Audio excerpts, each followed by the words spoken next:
people?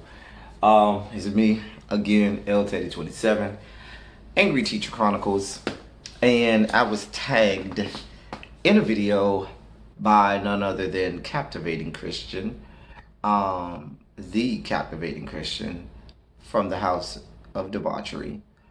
Um, but he captivated me. Well, a little. No, but he tagged me in a video, and what he's doing is, if I'm understanding correctly, I'm supposed to tell a story from my childhood that makes me smile and makes me laugh and uplifts me, um, just when I'm feeling down, it makes me smile. So I thought about a quick story from, I think I had to be a child of about 4 or 5. And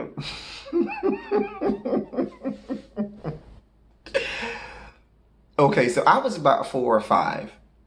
I remember it was right before beginning of schools. Okay, so I was with my aunt who was in school as well at the time. She was in, I want to say, because I was getting ready to go to kindergarten. She was getting ready to go to like 8th grade or something like that. My youngest aunt. Anyway, yeah, something like that. Anyway, we were supposed to go shopping for school supplies. Now, I lived in Miami, in the hood of Miami, the hood, where it all goes down. This is the 80s, the height of the crack epidemic. And, this is Miami, cocaine cowboys, all of that stuff. If there was any city in America where crack and drugs were rampant, it was Miami at that time during the 80s.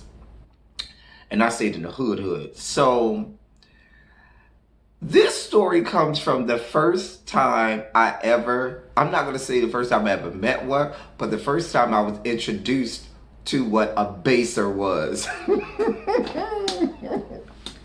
Now, for those of you who live in other parts of the country and have never heard that term, baser. A baser is someone who does, back in the day, there was a way to use crack. They would call it freebasing or freebase. And that was when you cooked it and all of that. Anyway, so a baser was somebody who, did the freebase. And they were strong. It was a crackhead. It's another term in Miami for a crackhead, a baser. Or Florida. If you're from Florida, you know the term baser. Anyway, so if you live in the hood, you become accustomed with basers trying to sell you things that they done stole from somewhere for $1 or $2 just so they can get some more money to get the next hit. So my aunt wanted a trapper keeper. So my aunt went in the store to go get something else. We went to like corner store to get something, but she kept talking about she wanted a trapper keeper.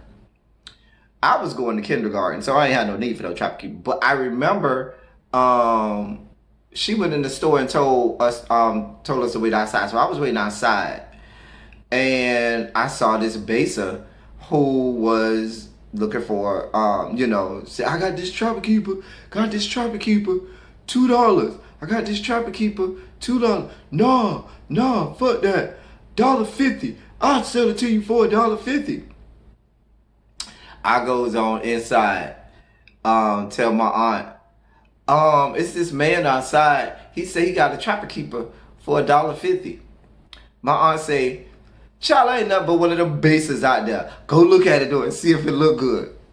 So I goes to the side of this, cause he had walked to the corner on the side of the store. So basehead, crackhead, he's a baser. He's on the side of the store. Mind you, this is the corner. It was a corner store. So he's on the wall of the store, cars and everything passing by, peeing, literally junk out, literally just on. He ain't turned toward the wall. He's facing the street. Just pulls his stuff out and is just peeing. My little ass of 4 or 5 was so unfazed by this man and his meat that without pissing on the side of the road. Like, it was just normal. These are things that you saw in the hood back in the day. So, I mean, God has this anteater out, doing the do. And I said, you still got that Trapper Keeper? And he said, yeah. I said, I got $1.50 for you. So, he said, all right. And so I gave him the dollar, and I reached back in my pocket to get the $1.50, and some man called his name. I forgot. Skibo. His name was Skibo, because I remember him because he was around the hood all the time. Skibo, that's who it was. It was Skibo. He said, Skibo, you got my motherfucking money? Skibo, anteater still in hand, immediately, after I gave him the dollar in hand, runs down the street, okay? There was a couple crack houses down the street on that block right there. There's like 2 crack houses. He ran into one of them because they were like right next to each other. I don't know which one he ran into, but one of the crack houses. But he's running down in the street holding anteater in hand, which was rather large, if I remember correctly. It was kind of large. Holding anteater in hand, flailing, still peeing, by the way. Mind you, I forgot to tell you, this entire time, he did not pause or interrupt the stream of urine coming out. Okay. Even to get the dollar from me. You know how you have that uncle that is a mechanic and that's always working on cars, and he manages to have this cigarette that's in his side of his mouth and never has his hand on it, but the cigarette always stays in his mouth. He's talking to you, have a whole conversation, take something to drink, take a bite to eat, and the cigarette never leaves his mouth.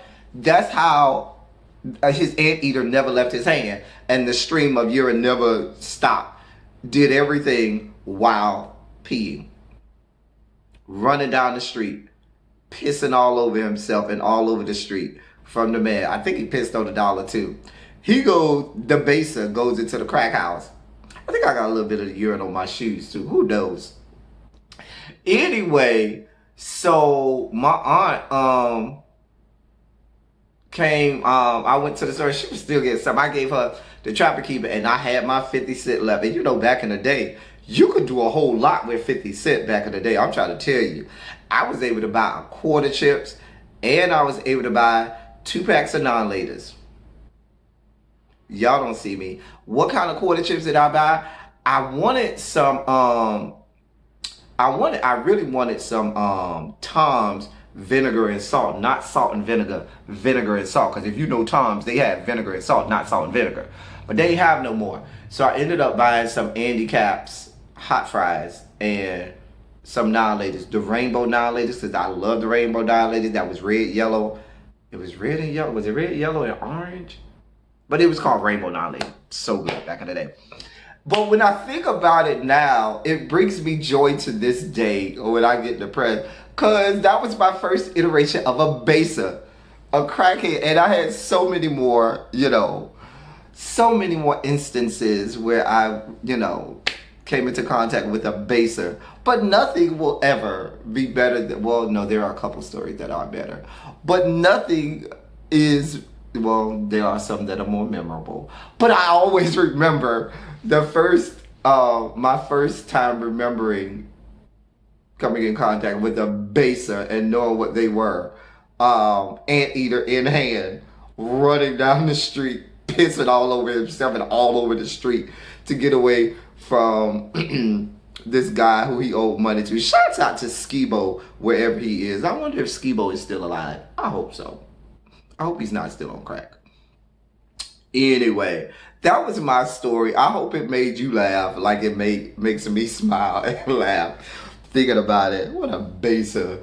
And so now, but you know what? I call people basers right now. Like when I see people who do things that show baser-like tendencies, I'd be like, you a baser. Like when people do random things, be like, you a whole ass baser.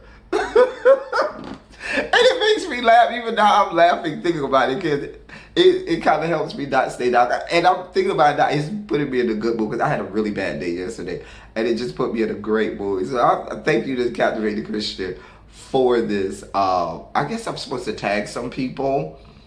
So let me see who I'm going to tag. I'm going to tag. Oh, I don't even know who to tag because. Oh. I'm going to tag anybody who's watching. If you are watching and you make YouTube videos, then I'm tagging you. Yes. How about that? Because I don't know who to tag. So I'm tagging if you are watching and you make videos, or if you don't make videos, let this be your first video that you ever make. Come into the light, Carol Ann. Come into the light and make the video. All right, that's all I got for y'all. Thank y'all for coming. Y'all drive safely.